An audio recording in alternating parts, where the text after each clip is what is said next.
Kining Sara para, masa para kay Sara.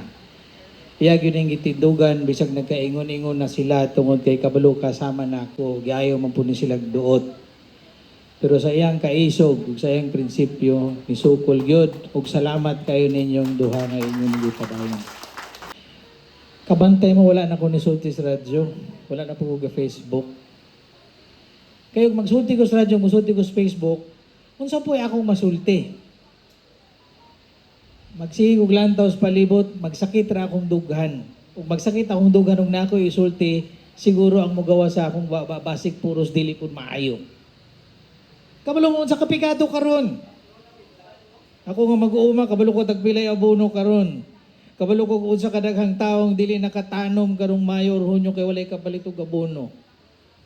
Bisag mag-imported pa na og 61 maabot sa 105 ang dollar, bisag unsang palaliton mahal. Ug magsige ni kinahanglan tag 12 ka tuig nga duha ka presidenteng maayo para maulian ng Pilipinas. Dili unom, 12 ka tuig. Maglibot-libot ko, makita na ko na itong mga ospital nga walay sulod, mga taong walay katabang ayuda, mga farmer nga kalisod, magsakit akong dugan. Di na ta mag-istorya ngano na nahitabo, kabalo man tag ngano. So siguro karon maglibot-libot ta. Ato nang ipakita sa atong mga silingan. Ug unsay angay natong buhaton.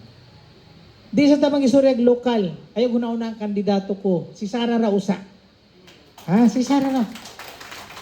Pag may istorya tag lokal, katong inyong kontra, kay lain-lain mong mayor, gobernador, di ninyo kampanyahan. Unyang ato, kay atong kampanyahan, tanan. Bisag dalagot ka na niya, mabutar siya parang Inday Sara, labing maayo. Ha? Unaw na to gilis ang ulo, kay gikan sa ulo, musunod ra na tanan.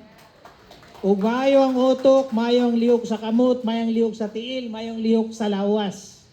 So unya rang diri sa atong lokal, ang atong focus karon si Inday Sara Ragyod.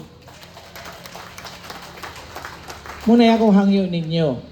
Ug of course, naman diri ning atong duha ka mahimong representative ni Sara puhon sa Senado, ayaw mo kalimot sa gisulti ni Senator JB. Dugay na kaayong watay representasyon dito sa taas. Ang katapusan, si Lorenzo Teves pa 1967, wa pa ko natawo. Panahon siguro nga magbutang pudag ato. Naman tayo duha, na si JB Hinlo, na si Rowena Guanzon, na puros ko taga ato. Ato gina silang tabangan. So ibalik na ko, ha?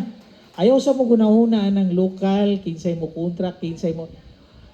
Uglahan mong siguradong kausaban, ilisa nato nga ang ulo nato maayo, musunod na tanan. Dagan kay salamat ug mayong hapon.